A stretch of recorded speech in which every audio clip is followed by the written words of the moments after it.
Everyone, did you succeed in your no spending challenge today? Have you ever spent an hour scouring the convenience store to save 10,000 won on lunch? Or spent an hour searching for the lowest price online just to find something a mere 500 won cheaper?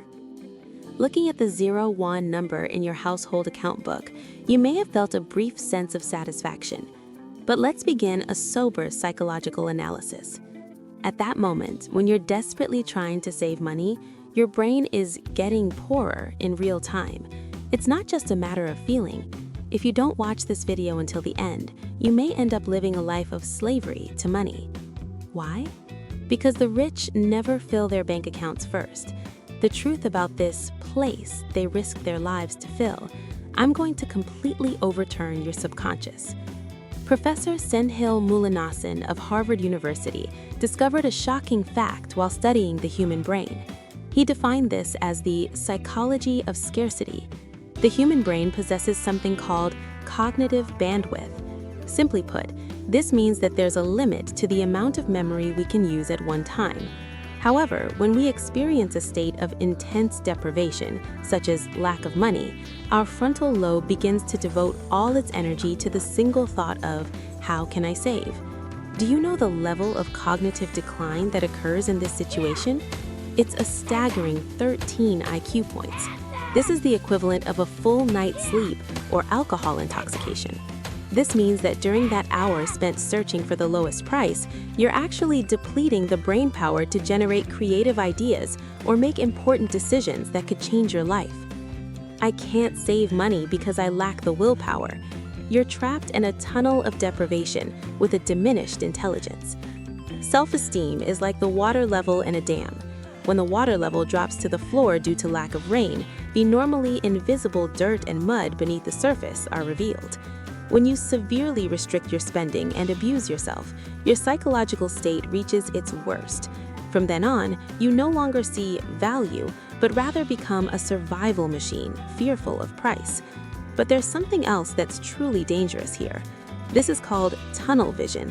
You become so focused on saving the immediate 100 won that you lose sight of the enormous opportunity costs of 5 or 10 years ahead, a psychological blind spot that occurs.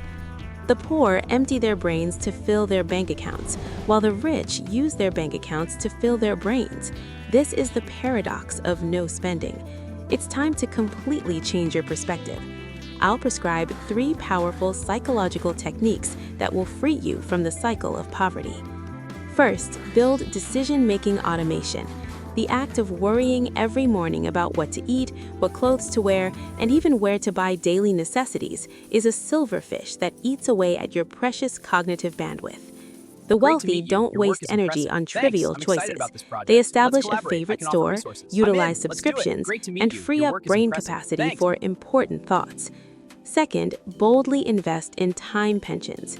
Saving 5,000 won an hour is a curse that fixes your hourly wage at 5,000 won. Rather, spend that hour earning that money on improving your expertise or reading a book by a giant. The bandwidth of your emptied brain will inevitably be returned to greater wealth and opportunity. Third, here's the real cheat key hidden at the 3/4 mark. Make sure to set aside a psychological reserve. The moment your bank account reaches 0, your brain screams. Even if it's a small amount, money I can use whenever I want, this single ray of freedom prevents frontal lobe paralysis. This reserve isn't simply money for consumption, it's a shield that protects your intelligence, IQ.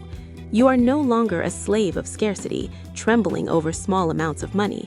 You are a psychological asset owner who manages your cognitive energy and creates value. After watching this video, your bank account balance may remain the same for a while, but your brain has already begun to acquire the bandwidth of a rich person. Look in the mirror today and say this: I'm not a gatekeeper guarding small change, but a manager who designs value. The moment your brain regains its composure, money will naturally fill the void. Remember, you're not saving because you're poor, but you're saving too much that you're becoming poor. If today's insight awakened your life, subscribing and liking will give me strength. This was a bite of psychology from the Psychology Channel.